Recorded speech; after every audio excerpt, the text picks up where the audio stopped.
Sufiati, materi tentang konduksi jantung. Saya Muhammad Hafiz Fadila, materi kardiak ukur. Selamat menyaksikan. Dan di sini saya akan menjelaskan tentang mekanisme kerja jantung. Jantung merupakan organ vital yang memiliki ukuran kepalan tangan sekitar 200 sampai 425 gram.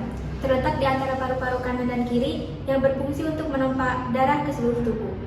Jantung adalah organ utama dari sistem peredaran darah di dalam tubuh manusia. Jantung sendiri memiliki 4 bagian utama yang terbuat dari otot yang digerakkan oleh impuls listrik. Jantung memiliki elemen sehingga kerja jantung dapat berfungsi dengan normal. Elemen tersebut ialah otak dan sistem saraf. Jantung memiliki tugas utama yaitu memompa darah ke seluruh tubuh saat menampungnya untuk kembali setelah organ paru-paru membersihkan darah tersebut. Jantung mempersiapkan dan mengalirkan oksigen yang terdapat dalam darah ke seluruh tubuh dan juga membersihkan tubuh dari hasil metabolisme. Di saat yang bersamaan, ventrikel akan berkontraksi sehingga darah akan mengalir meninggalkan jantung melalui katup pulmoral ke arteri pulmonalis dan menuju paru-paru. Lalu, darah akan kembali dengan mengandung oksigen. Darah yang telah mengandung oksigen akan dipompa dan mengalir melalui jantung kanan dan darah akan melalui vena pulmonaris ke atrium kiri.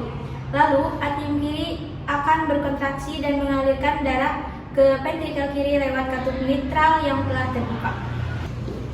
Bila ventrikel telah penuh, katup akan tertutup demi menghindari adanya darah yang masuk kembali ke atrium. Di waktu yang bersamaan, ventrikel akan berkontraksi dan darah akan mengalir meninggalkan jantung dari katup aorta ke aorta lalu menyebar ke seluruh tubuh. Sistem konduksi jantung yaitu jaringan yang menghasilkan dan mengirimkan impuls listrik ke jantung untuk mengordinasikan detak jantung. Sifat komponen sistem konduksi jantung yaitu ada 4. Yang pertama, nodus sinoatrial merupakan generator atau pemicu utama dalam sistem konduksi jantung yang memiliki sifat otomatisasi tertinggi. Nodus ini terletak pada batas vena cava superior dengan atrium dextra. Nodus sinoatrial mampu memicu jantung dengan kecepatan 60-100 kali per menit. Yang kedua ada nodus atrium ventricular, yaitu terletak pada bagian bawah atrium dextra di antara sinus coronarius dan daun katup tricuspidalis bagian septal. Nodus atrium ventricular merupakan penyaring impuls yang berasal dari sinus. Nodus ini dapat memicu jantung dalam keadaan tidak normal atau sinus tidak dapat mengeluarkan sinus dengan kecepatan 40-60 kali per menit. Yang ketiga ada berkas His, merupakan suatu berkas pendek kelanjutan dari modus atriventrikular yang menembus anulus fibrosus dan septum bagian membran dengan kecepatan 20-40 kali per menit. Dan yang terakhir ada serabut Purkinje, yaitu bagian terakhir dari sistem konduksi jantung yang berhubungan erat dengan sel-sel otak jantung.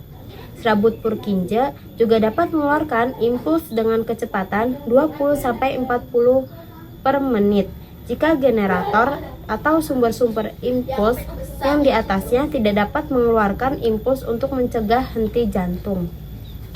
Detak jantung atau heart rate. Pada umumnya, dalam 1 menit, jantung berdetak sebanyak 60-100 kali per menit, atau biasa disebut normokardia. Jika detak jantung kurang dari 60 kali per menit, disebut dengan bradykardia. Contohnya pada atlet yang terlatih atau orang dewasa yang sehat. Jika detak jantung lebih dari 100 kali per menit, biasa disebut takikardia. Contohnya pada orang yang dehidrasi, shock, demam, atau setelah melakukan olahraga. Stroke volume atau volume sekuncup. Volume sekuncup adalah darah yang dikeluarkan dari ventrikel kiri dalam 1 kali kuncup atau kontraksi, biasanya sebanyak 70 cc. Sejumlah darah tersisa dari ventrikel kiri setelah kontraksi disebut end systolic volume atau volume akhir sistolik.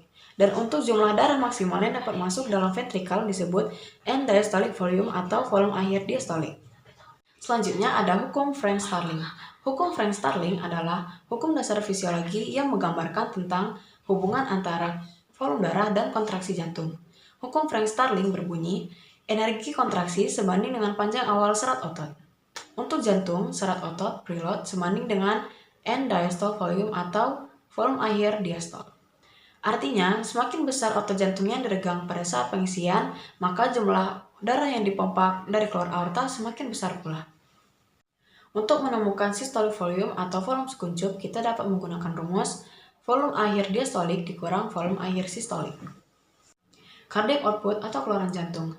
Cardiac output atau keluaran jantung adalah total jumlah darah yang dikeluarkan dari ventrikel kiri dalam 1 menit. Kita dapat menggunakan persamaan CO sama dengan volume sekuncup dikali detak jantung.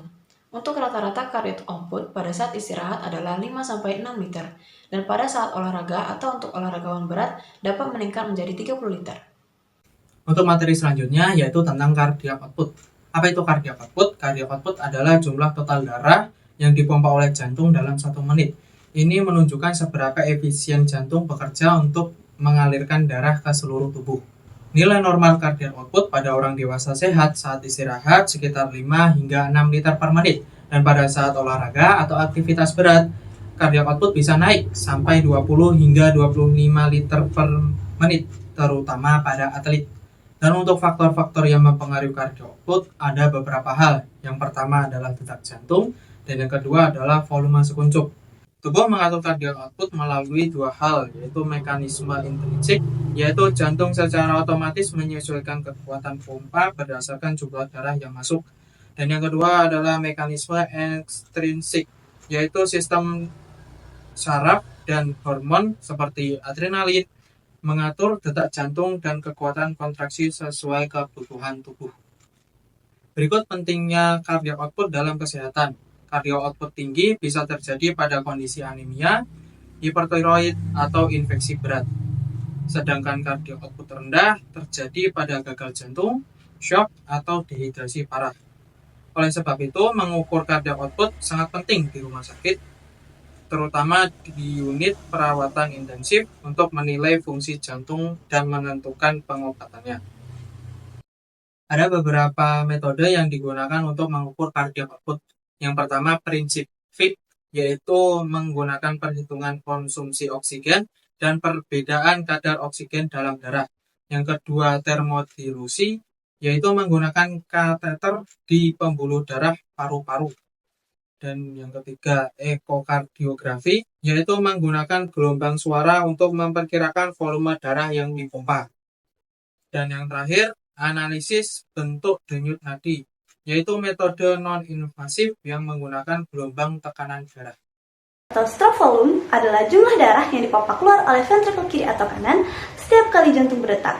Penting untuk diingat bahwa SV bukanlah total volume darah di dalam ventrikel, tetapi hanya sebagian yang dikeluarkan saat jantung berkontraksi sebanyak 70 cc.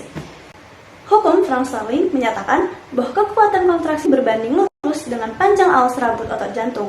Dan kata lain, semakin banyak darah yang mengisi jantung selama diastol, semakin besar peradangan serabut otot jantung dan semakin kuat kontraksi berikutnya. Untuk jantung, panjang alas serab otot atau preload sebanding dengan isi akhir diastol atau ADV.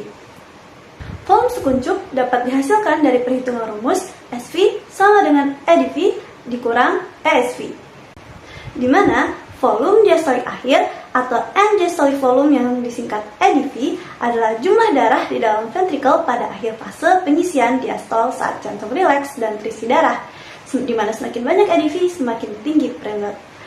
Sedangkan volume sistolik akhir atau end systolic volume yang disingkat ESV adalah jumlah darah yang tersisa di dalam ventrikel setelah fase aksi atau sistol saat jantung memompa darah keluar.